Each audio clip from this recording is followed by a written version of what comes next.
Chapter 3. Okay, I said to Toby, you go that way and I'll go this way. He squinted in the direction I had pointed. I don't see no dogs down there, he said. I sighed. Maybe I should have asked Luann to help me. I wanted to, but I just had this feeling she would mess things up worse than Toby was liable to. Not on purpose, but she just would. Mainly because of her mama, who finds out everything we do, even if Luann doesn't tell. And Mrs. Godfrey doesn't like me one little bit. She pinches her face up real hateful-like when I go over there. One time, I saw her wiping off Luann's bedroom door with a sponge right where I had touched it. Like I had left my cooties there to infect her family. And when I used to invite Luann over to my apartment, her mama would always find a reason to say no. She could pluck a reason out of the air like a magician plucks a rabbit out of his hat. A dentist appointment, a visiting relative, a sudden need to shop for new shoes. So, I knew asking Luann to help me steal a dog.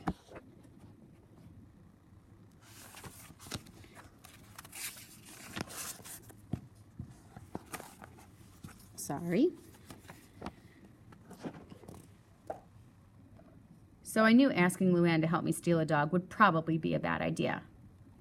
But Toby? I could see he was going to be more trouble than help. But what choice did I have? Listen, Toby, I said, real slow and calm. You got to walk down there and look. Look in the yards, look on the porches, look in the backyards. Just look, okay? He nodded. Okay. He started off down the street, then stopped. What do I do if I see one? Come get me. Okay. And remember the rules for the dogs, I said. You know, about not barking and all that, okay? Okay. We went in opposite directions. The first dog I saw came trotting right up the street toward me. He was brown with tufts of fur that stuck together in clumps. Every few feet he stopped to sniff the ground. Hey, boy, I called to him. He looked up and wagged his scrawny tail. His face had bald spots on it. One eye was closed up into a slit with gnats swarming all around it. Nope, that dog wouldn't do. Nobody cared about him, that was for sure. I gave him a little pat on the head, 'cause I felt sorry for him, then continued on down the street. When I came to a house with a trailer beside it, a dog started barking, a shrill, yipping bark. When I got closer, I saw a dog tied to a clothesline on the side of a house. A short-legged dog with a smushed-in nose and a curly-Q tail. When he saw me, he raced back and forth along the clothesline, his yippy bark getting shriller and shriller. From inside the trailer, a man's voice hollered, "Shut up, Sparky!" Nope, that dog wouldn't do either. Too noisy. A few houses farther on, a great big dog with bushy black fur sat by the side of the road watching me. When I tried to pet him, he slinked away with his tail between his legs. Then some woman came out with a rolled-up newspaper. She smacked him on the rear, hauled him off by the collar, and pushed him up under the porch. "Get under there like I told you," she said. Then she stomped back up the steps and went inside. She didn't seem like someone who would pay money for her dog. Finally, at the end of the street, I saw a dog who had "Steal Me" written all over him. He was clean and fluffy, with a red bandana tied around his neck. He didn't bark when I got closer. He even let me pet him, wagging his tail like he was the happiest dog on earth. I was about to think I'd found the perfect dog to steal, but then I took one look at his house and I changed my mind. The front steps were rotted right off the porch, lying in a heap of lumber in the red dirt yard. Bricks and boards were stacked to make steps into the tiny house with its peeling paint and torn screens.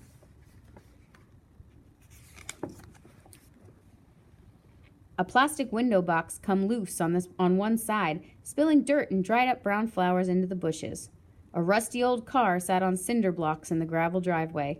Nope, that dog wouldn't do either. The people in that house weren't rich. I bet they'd never pay $500 for their dog, no matter how much they loved it. It looked like it was going to be harder than I thought to find a dog that fits all the rules in my notebook.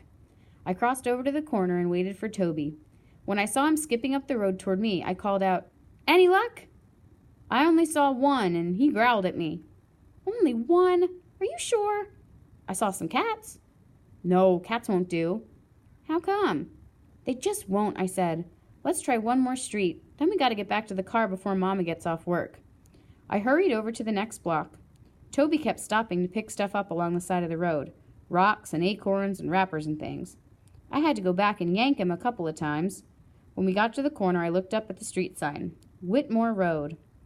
"This one looks good," I said. Let's go up one side and down the other. You stay with me." We walked along the street, peering over fences, sneaking into backyards.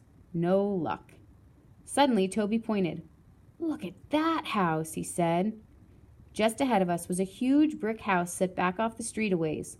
All the other houses on that street were small, one-story wooden houses with tiny yards and no porches. But that brick house was 2 stories high. I bet it had a whole bunch of rooms inside. "Come on," I said to Toby. "Let's go check it out." We ran to the house. It towered over the little houses next to it. The front yard was the biggest one on the whole street, with a chain-link fence all the way around it. Along the fence was a thick hedge taller than me. I peered over the gate. That house looked like a mansion. It had a front porch with rocking chairs and a swing painted the same color green as the shutters on the window. In the yard, there were flowers everywhere, popping up between the bushes, curling around the lamppost, blooming in pots on the front steps. And then I couldn't hardly believe my eyes. There in the bushes along the porch was a dog. A little black and white dog digging so hard that dirt was flying out behind him. His rear end was stuck up in the air and his scraggly tail was wagging away while his front legs worked faster and faster at the dirt. Then a voice came through the screen door. "Willie!" A big fat woman came out onto the porch. Sorry. I ducked behind the hedge and pulled Toby down beside me. I put my finger to my lips and said, "Shh." I waited to hear her holler mean things at the dog for digging up the yard. Then I bet she was going to come storming off the porch and smack him. But she didn't holler. She laughed. Then she said, "What am I going to do with you, you naughty little thing?" I crawled on my hands and knees and peeked through the gate. The woman was sitting on the porch steps, holding the little dog in her lap and letting him lick her all over her face. When she scratched him up and down his back, he stuck his face in the air, closed his eyes, and kicked one leg, leaving streaks of mud all over her shorts. She took his head in both her hands and rubbed her nose back and forth against his nose, like the Eskimo kisses my daddy used to give me a long time ago when he loved me. Then she picked the dog up and went inside. My insides were getting all swirled around with excitement while I went over the dog stealing rules in my head. I mentally checked them off one by one. That little dog didn't look like he'd bite a flea. He didn't bark one bit, and it was for sure that dog was loved. I glanced at the house again. That was one big house. That lady must be rich. Then, as if I needed one more thing to convince me, something caught my attention. The mailbox next to the gate was kind of rusty and leaning over just a tad, but it had big black letters painted on the side of it that said, "The Whitmores." Whitmores? That lady was named Whitmore, and this was Whitmore Road. "Toby," I said, "that lady owns this whole street. Can you believe that?" His eyes grew big, and he shook his head.